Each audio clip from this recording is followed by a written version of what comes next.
Good morning. What you can expect for today is relatively clear skies, but some areas could be a little bit chillier, especially in the northern and western counties like in Ontonagon at M64 at US 45. Other areas like Marquette's looking at slightly cooler air. Then as you're waking up, not too bad out there.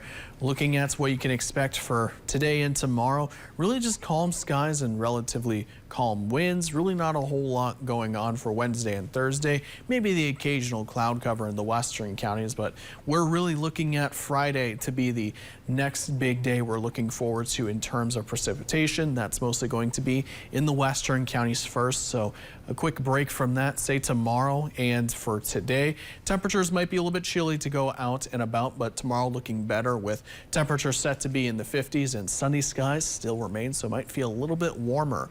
Winds will relatively calm down throughout the day as well and into tomorrow. We're really just looking at 15 to 20 miles per hour at the worst. This setup right here will be the driving force behind the rain chances throughout Friday. Starts off in the western counties into Saturday morning, becomes more widespread.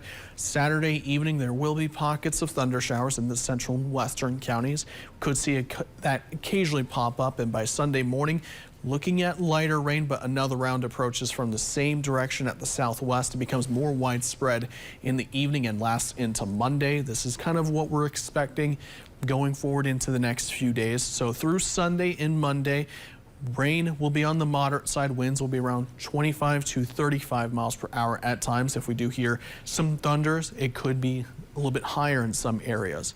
A tentative look at rainfall amounts. It will be varying over the course of the next few days, but roughly we're expecting about an inch and a half of rain, with the highest set to be in the western and northern counties, getting closer to 2 inches in some areas. But this again is subject to change over the course of the next few days. Temperatures will be warming up, thankfully, into the 50s and 60s. There is that chance of a wildfire risk because of the dry conditions, so hopefully this bout of rain can kind of get us closer to where we should be for this time of year. Temperatures remain in the 60s for Saturday, cool off into the 50s for Sunday and Monday as chances of rain dwindle by the time we get to Tuesday, but long-term forecasts show more chances of rain by late next week. Mandy?